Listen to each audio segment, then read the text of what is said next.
राधे राधे। आज अजा एकादशी है, भादव मास के कृष्ण पक्ष की एकादशी। भगवान कृष्ण बोले, हे धर्मपुत्र, भादव मास के कृष्ण पक्ष की एकादशी का नाम अजा है। इसका महात्म्य गौतम मुनि ही जानते हैं, जिसने युगों का परिवर्तन कर दिया था। कथा इसकी ऐसे है। सूर्य वंश की 31वीं पीढ़ी पर राजा हरिश्चंद्र अयोध्या नगरी में हुआ था।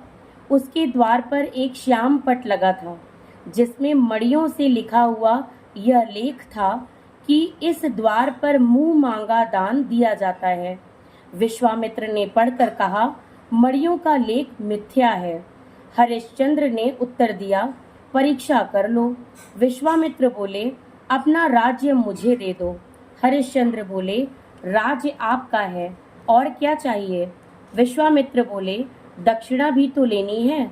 राहु, केतु तथा शनिश्चर की पीड़ा भोगनी सहज है। साढ़ सती का कष्ट भी सुगम है। मेरी परीक्षा में पास होना बड़ा कठिन है। आपको मुर्दे जलाने पड़ेंगे, तुम्हारी रानी को दासी बनाना पड़ेगा। यदि इन अत्याचारों का आपको भय नहीं तो श्री गणेश करके हमारे साथ काशी में चलो। राजा ने धर्म का सत्कार किया। आप भंगी के सेवक बने, रानी दासी हो गई।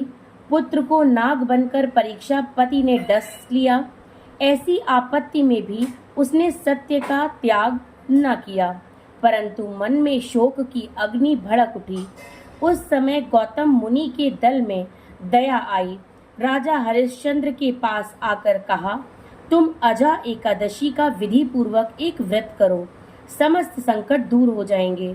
ऐसा कहकर गौतम मुनि अंतर्ध्यान हो गए। राजा ने विधि सहित अजा एकादशी का व्रत किया। उसके प्रभाव से स्वर्ग में जयकार शब्द हुआ। अपने सामने ब्रह्मा, विष्णु, महेश, इंद्रादिक देवताओं को खड़े देखा। पुत्र को जीवित तथा अपनी स्त्री को भूषणों सहित देखा। अयोध्या में आकर एकादशी का पूर्ण सत्कार किया। उसके राज्य में बालक, वृद्ध सब एकादशी व्रत करते हैं। एकादशी व्रत के प्रभाव से प्रजा सहित अंत में स्वर्ग को प्राप्त हुए। इस कथा के महात्म्य का फल अश्वमेध यज्ञ के समान है। राधे राधे।